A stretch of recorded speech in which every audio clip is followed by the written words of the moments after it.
Dear President Tusk, dear members of the presidency, ladies and gentlemen, we all feel that the upcoming days, weeks and months, militarily, economically, politically, in Ukraine and beyond, will reshape the fate of our continent. And yet, we cannot say we didn't know it. Yes, we knew it would happen. We knew it would happen because Ukraine is not the first country, is not the first which came under the attack of KGB officer Putin. My country in 2008 was attacked by him, and 20% of its territory is still occupied. And some people in the West used to claim that Georgia was the aggressor. Georgia was the aggressor against Russia. What a mistake. What a lie. Georgia 2008 was just a dress rehearsal for Putin before 2014 and 2022.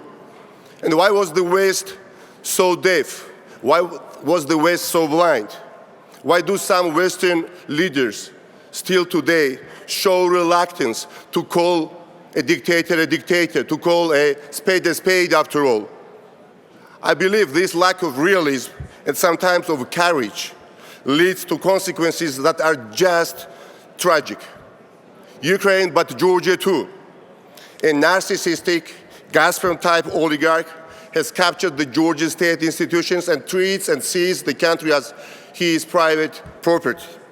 Exactly a year ago, I was in jail, and this is the European Union that posted my bail, the price for my freedom.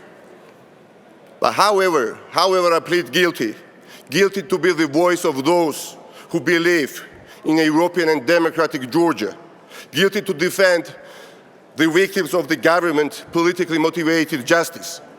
Political leaders like Mikhail Saakashvili, the third president of Georgia, who took the country out of the darkness of the post-Soviet times, who paved the way for the European Union integration, and who was the first to fiercely oppose the imperialist dream of domination of Putin, and who today, as I speak, looks the shadow of himself, almost dying in jail because of bad and ill treatments and torture.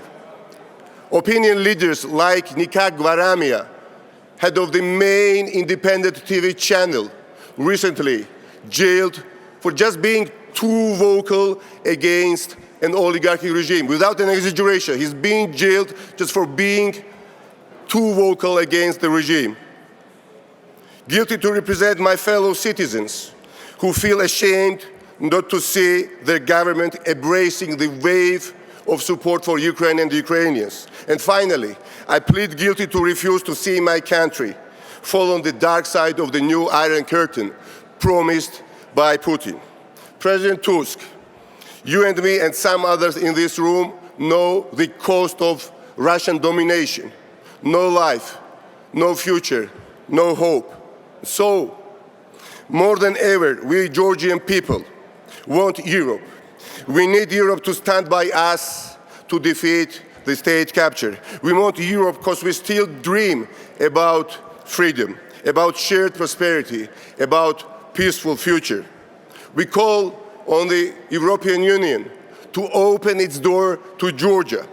We know the path will be long and complicated, full with the obstacles, but we should pursue it together. The current oligarchic regime is a severe obstacle, but with your support, we will overcome it definitely.